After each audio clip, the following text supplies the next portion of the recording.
현대인들은 행복한 삶의 조건으로 크게 두 가지를 이야기를 합니다. 하나는 뭘까요? 돈. 돈이 없으면 안 돼요.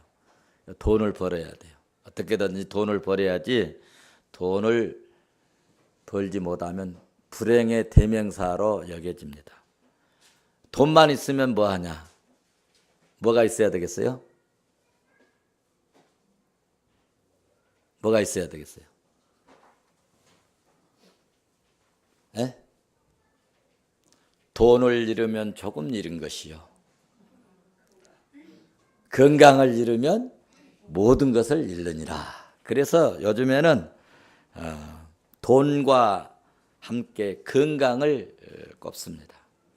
그래서 그런지 요즘 방송을 보면 여러분 자세히 한번 관심 있게 보시면 유난히도 건강 문제를 아주 비중 있게 다루는 것을 볼 수가 있습니다. 그래서 프로그램 중에 요즘에는 돈 버는 법, 그래서 뭐 투자를 어떻게 해라, 뭐 증권을 어떻게 해라 가르치는 아예 그런 프로그램도 만들고, 그리고 아예 또 건강에 대해서 뭐 이렇게 나왔습니다, 이렇게 내가 효험을 봤습니다, 그리고 박사들, 의사들, 뭐 한의사들 이렇게 딱 모셔다가 그거 자료를 제시하고 그렇게 합니다. 그런데 그래서 그런지 방송이 너무 그렇게 하니까, 아니 의사보다도 어떤 경우는 학교도 별로 안 다니신 분들이 더 의학에 더 지식이 많고, 뭐가 안 좋다고 그러면 그거 뭐 이가 안 좋으세요 그러면 뭐 양배추 해서 잡수세요, 양배추 갈아서 드세요, 뭐 가르쳐요. 저도 가끔 뭐 몸이 어떻게 안 좋다고 그러면은 나보다 공부를 더 안 하시고 학교를 더 안 다니신 분이 뭐에 잡수고 뭐에 잡수고 뭐 해서 잡수시라고 그렇게 권해 줍니다.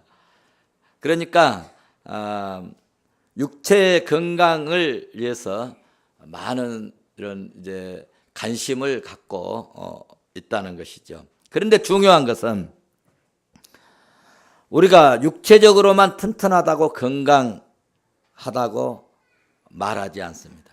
육체 건강도 건강 못지않게 중요한 것이 있는데 그것이 정신입니다.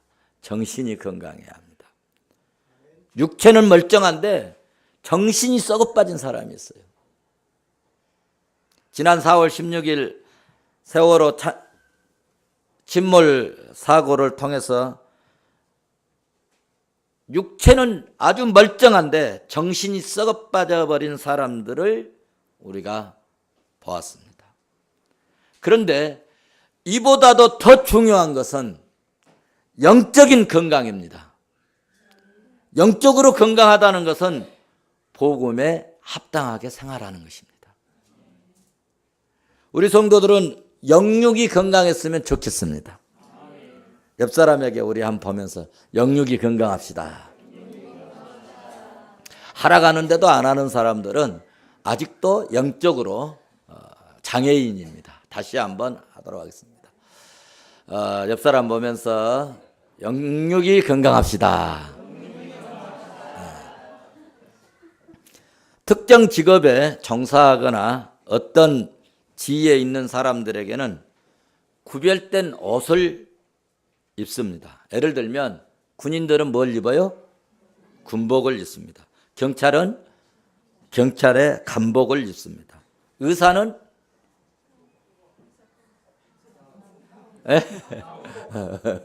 의사는 가운이라고 해야 될까요?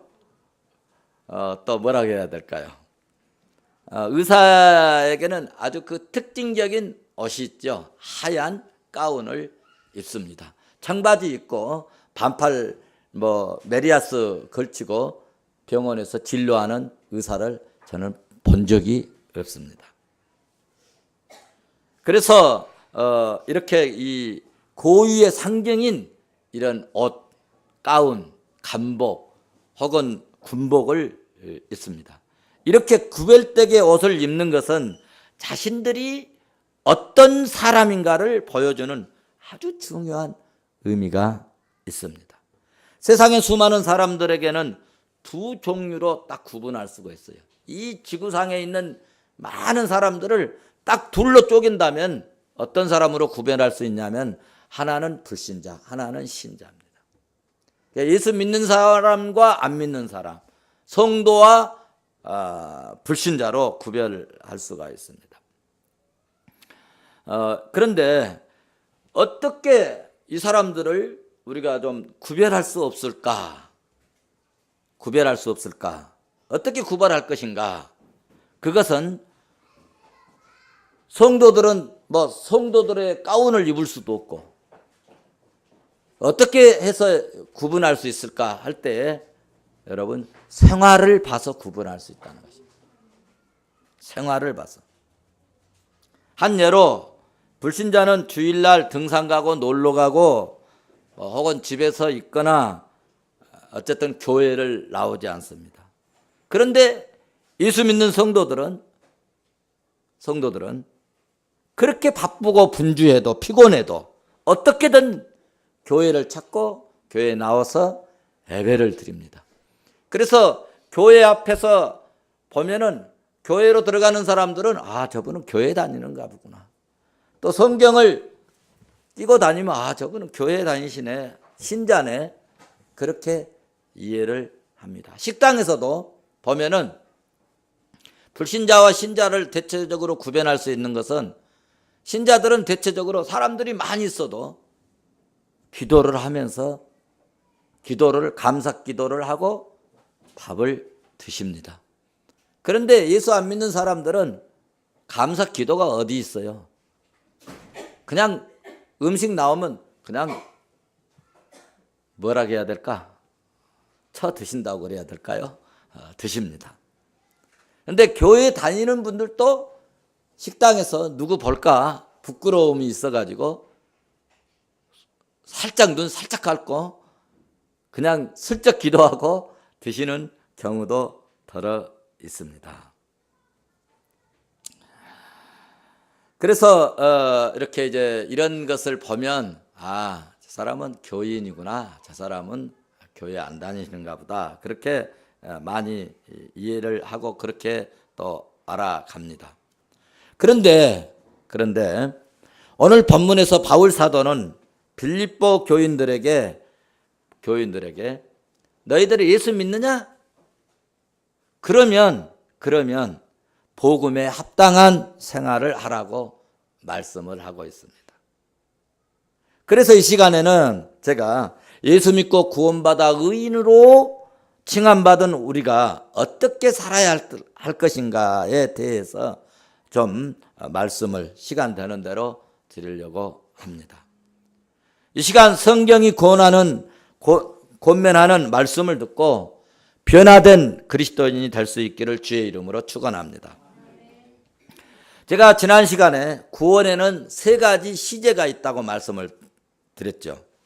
구원은 우리가 예수를 우리의 구주로 믿을 때 그때 구원을 받습니다. 믿을 때 그때 받은 구원이 현재도 유효하고 우리가 믿음으로 계속적으로 살아가면 반드시 미래에 역사의 끝날에 종말에 구원받는 것을 확신합니다. 꼭 구원받을 줄로 믿습니다. 그 구원은 분명합니다. 구원의 시제를 종말론적으로 이제 그 구조를 표현한다면 구원은 이미 그러나 아직. 한번 받아서 할까요? 구원은 제가 구원은 하면 여러분은 이미 그러나 아직 그렇게 얘기하면 좋겠습니다. 제가 한번 얘기할게요. 구원은 네, 그렇게 표현할 수가 있습니다. 우리는 이미 구원의 첫 열매를 받고 구원의 완성을 기다리는 그런 성도로서 예수님의 초림과 예수님의 재림 사이에 지금 끼어 있는, 예수님의 초림과 예수님의 재림 사이에 있는 그런 그 세상에 살고 그런 공간에 우리는 살고 있습니다. 구원이 우리에게 허락되었지만 그 완성은 예수 그리스도께서 이 땅에 재림하실 때 완성되는 것입니다. 그렇다고 데살로니가 교인들처럼 불안해할 것은 없지만은 당장 내일 종말이 오지 않아도 오늘 하나님 말씀의 뜻에 순종하면서 긴장하면서 사는 것이 올바른 믿음의 정신인 줄로 믿습니다. 우리 예수 믿는 성도들의 삶을 종말론적으로 말하면 이 세상 사는 동안에는 모든 악과 그리고 고난과 어둠의 세력과 같은 한 공간에서 삽니다. 같은 땅에서 살고 있지만 중요한 것은 이 세상의 시민으로서 살지 않고 하나님 나라의 시민으로서 산다는 것이 특징입니다. 그래서 예수님께서 요한복음 17장 16절에서 말씀하셨어요. 내가 세상에 속하지 아니한 것 같이 너희도 세상에 속하지 아니하였삼나이다 라고 말씀했습니다. 무슨 말씀입니까? 구원받은 주의 백성들은 더 이상 세상적이고 옛사람의 방식대로 사는 것이 아니고 이기적인 육신적인 그런 정욕을 위해서 사는 것이 아니라 우리 주 예수 그리스도가 내 인생의 주가 되시고 예수 그리스도가 내 인생의 주가 되시고 주께서 하신 말씀 따라 그분의 뜻대로 하나님의 뜻에 맞게 살아가게 된다는 말씀입니다.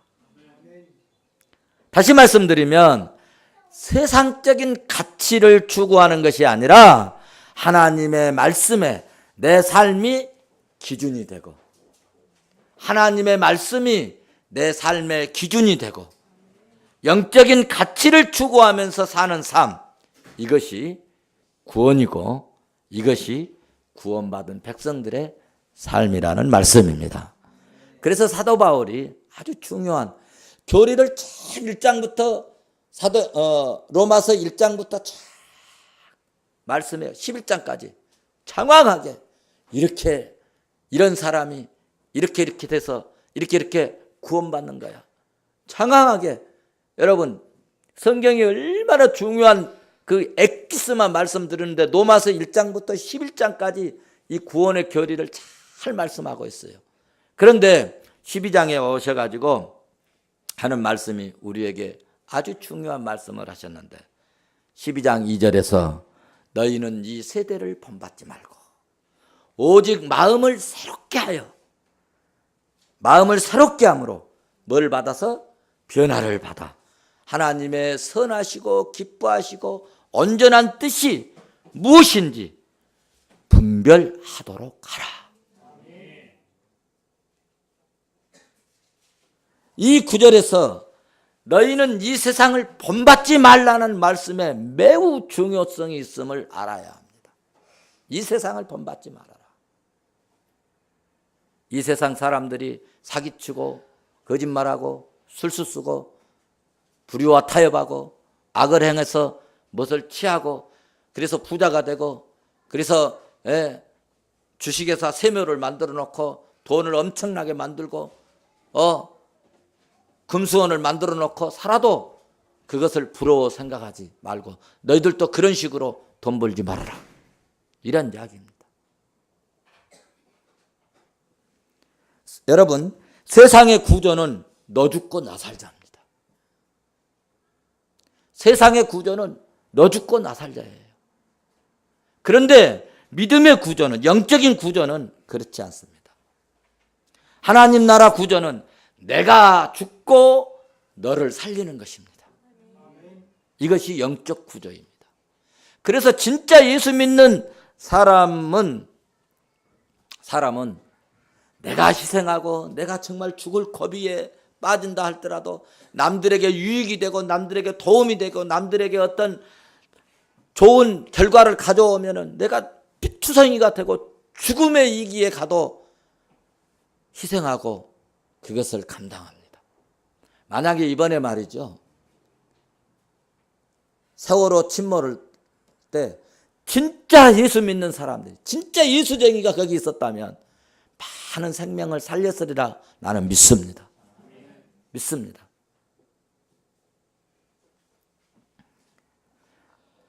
이 세상이 다 방탕하고 음란하고 부패하고 썩어가는 개인주의, 이기주의, 황금 만능주의가 되어도 이런 것을 바울 사도는 본받지 말고, 이런 세상 구조에 동조하지 말고 다시는 세상에 돌아가지 말라는 이야기입니다. 성경은 말씀하시기를 예수 믿고 구원받았다고 아무렇게 살아도 된다는 그런 말씀을 한 적이 없습니다. 바울은 예수 믿고 구원받는 교리적인 설교를 장황하게 아주 열정적이게 증거했지만 항상 마지막 결론적으로는 의인됨의 삶, 믿는 자가 어떻게 살아야 할 것인가를 매우 중요하게 다루고 말씀하고 있습니다. 너희가 복음을 받고 믿음으로 구원을 받았느냐?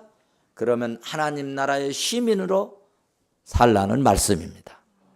그래서 오늘 본문 1장 27절에도 오직 너희는 그리스도의 복음에 합당하게 생활하라. 우리가 예수 믿는 것은 예수 그리스도께서 십자가에서 죽으실 때 내 죄도 그 십자가에 내포되어졌다는 것을 믿는 그런 믿음이라고 말씀을 드렸어요.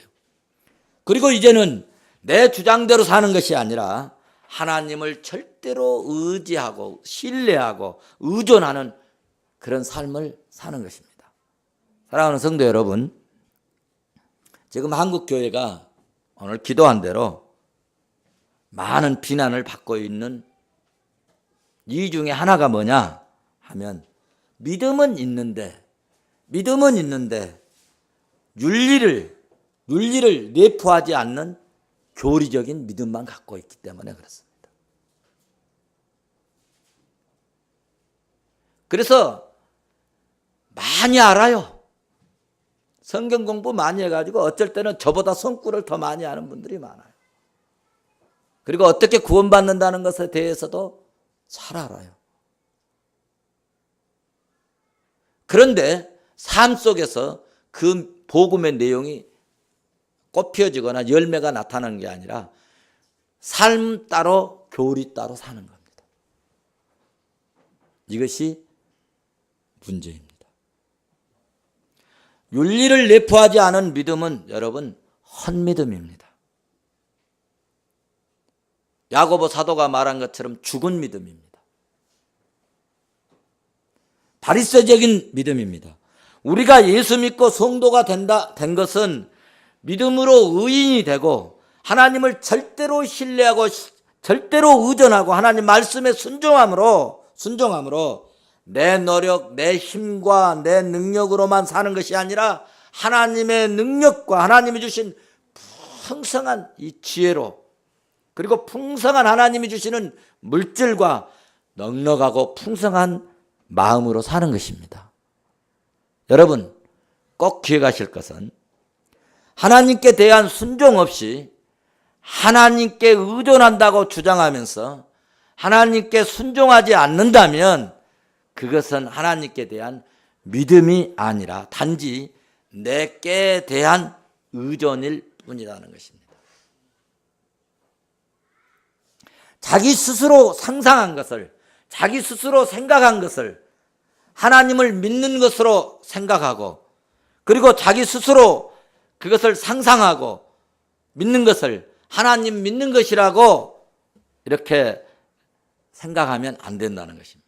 하나님을 믿는 것이 아니라 결국 그것은 자기 자신을 믿는 것입니다.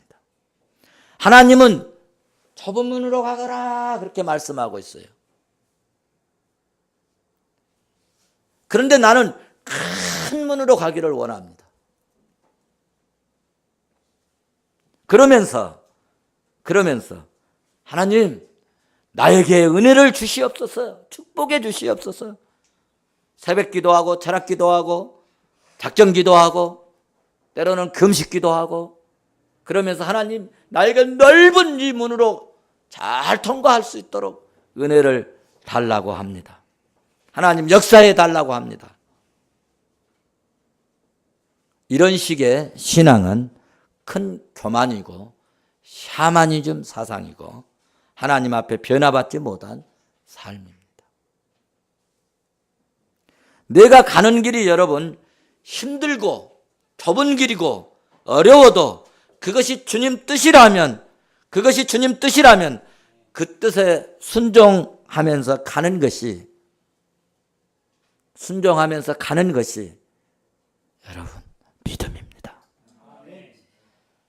성도 여러분, 신앙생활에서 가장 큰 교만은 내 생각과 내 깨의 결정입니다.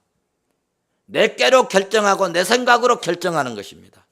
하나님의 뜻대로 사는 그런 윤리가 없는 믿음은 거짓 믿음이라 신학자들이 얘기하고 있습니다. 그것은 형식적인 믿음이라고 헛된 믿음이라고 말씀합니다. 여러분, 건물이 크고 숫자가 많은 교회가 아름답고 좋은 교회가 아니라 그 안에 하나님의 말씀에 순종하는 성도들이 있고 하나님께 절대로 의존하면서 사는 성도들이 있는 교회가 좋은 교회고 은혜로운 교회고 아름다운 교회인 줄로 믿습니다. 교회 크게 지어놓고 쌈박질하고 검찰에 고발하고 무엇이 이런 것이 나쁜 짓 하고 있다고 상대방의 좀 흠과 그 틈을 타가지고 다 까발리고 방송에 나와서 얘기하고 이런 것은 믿음의 행위가 아닙니다. 그것을 개혁이라고 말하면서 자기에게 어떤 불이익이 있으니까 자기가 어떤 혜택을 못 받으니까 그 혜택을 누리려고 그 자리를 차지하려고 개혁이라고 하는 말을 가지고 검찰로 가고 쌈박질하고 개혁하자고 하고 그러지 않습니까?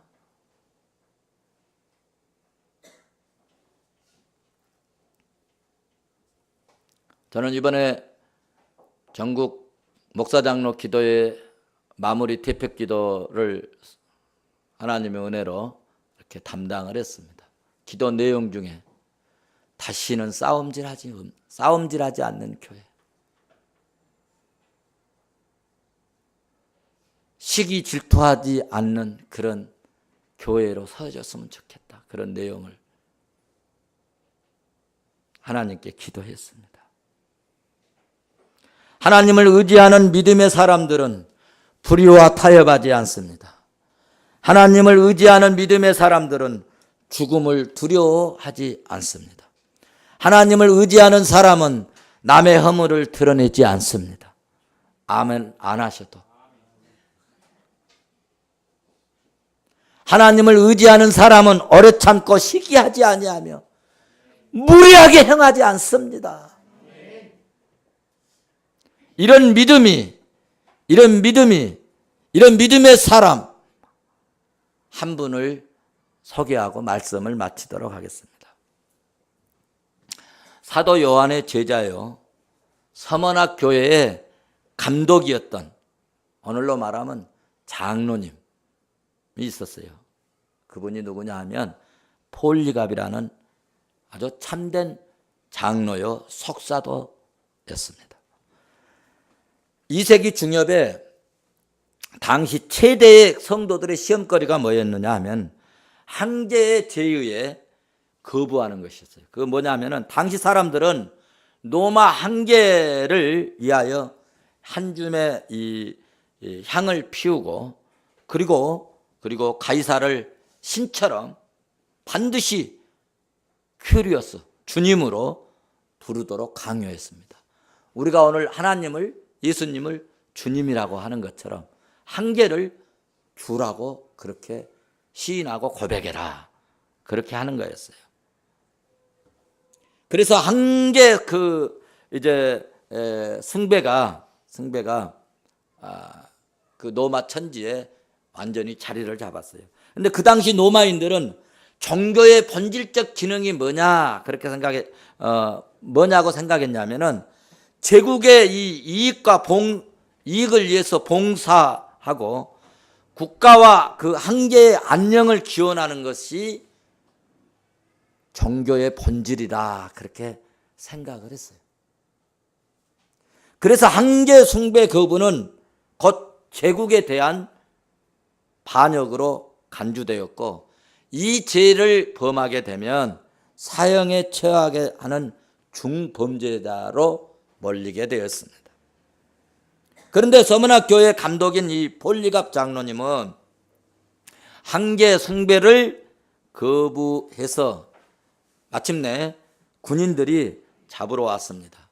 그때 폴리갑은 잡으러 온 군인들에게 음식을 잘 장만해 가지고 차려서 대접을 했어요. 대접을 하고 음식을 먹는 중에 자기가 이제 몇 시간 후에 죽을 텐데 마지막 기도를 얼마나 뜨겁게 간절히 하나님께 기도를 했는데 누구 기도를 했느냐? 성도들, 그 서문학교의 성도들을 정말 신앙으로 살 수 있도록 이런 악한 무리들과 불의의 세력에 물들지 않고 편승하지 않고 하나님의 은혜로 잘 살 수 있도록 믿음을 지킬 수 있도록 그리고 하나님의 은혜 속에서 잘 살 수 있도록 그리고 후손들이 잘 될 수 있도록 간절히 기도를 했어요.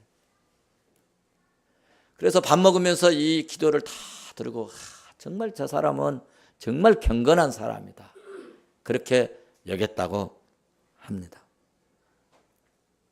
그런데 이제 식사를 마치고 폴리갑은 성도들을 위해서 간절히 기도하는 그런 내용을 다 이제 끝내고 마침내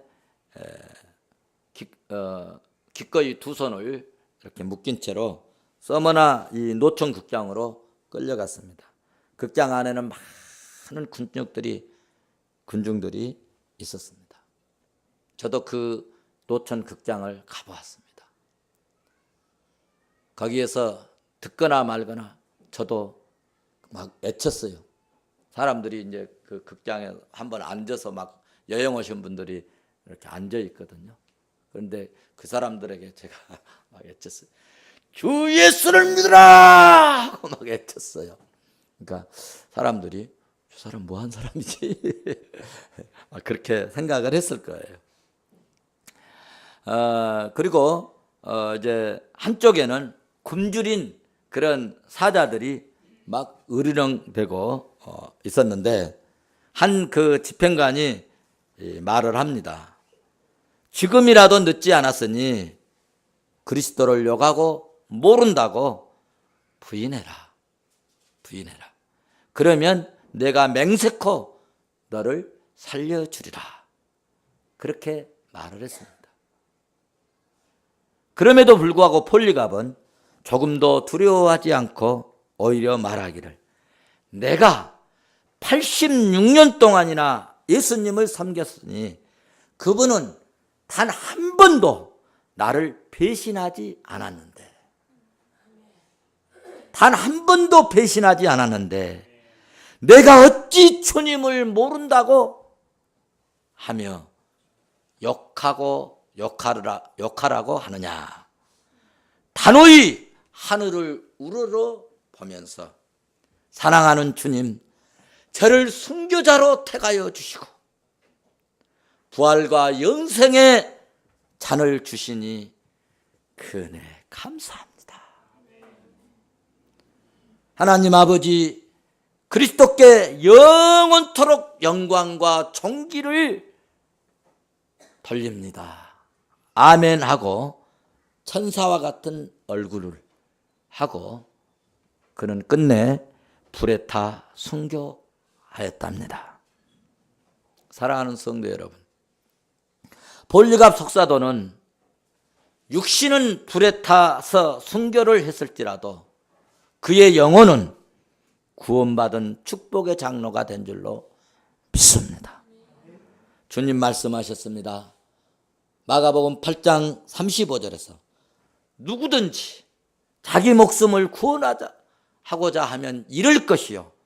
누구든지 나를 위하여, 나와 복음을 위하여 자기 목숨을 잃으면 구원하리라. 주님이 말씀합니다. 누가복음 12장 22절에서도 오늘 대표기도 한 것처럼 제자들에게 너희 목숨을 위하여 무엇을 먹을까, 몸을 위하여 무엇을 입을까 염려하지 말라고 주님은 우리에게 말씀해 주셨습니다. 사랑하는 성도 여러분, 그리고 이 방송을 듣는 시청자 여러분, 참된 믿음의 소유자는 고난과 환난과 시련과 모진 고통이 있어도 견디고 오래 참습니다. 그리고 믿음을 지킵니다. 그리고 결코 은혜 입은 자에게 배신하지 않습니다. 여러분, 세상 사람들은 도움 줄 때, 도와줄 때는 좋다고 감사하고 평생 잊지 않겠다고 하면서 조금 나에게 섭섭하고 도움의 손길을 안 주으면 섭섭하다 하고, 그리고 배신하고 등 돌리고 뒤돌아서고, 이것이 세상적 구조입니다. 사랑하는 성도 여러분, 참된 믿음의 소유자는 오래 참는 것입니다. 견디는 것입니다. 결코 변신하지 않습니다. 우리들은 이 믿음으로 복음에 합당하게 생활하는 참으로 아름다운 폴리갑 같은 그런 삶을 살 수는 없을까요? 그렇게 살 수 있기를 주의 이름으로 축원합니다.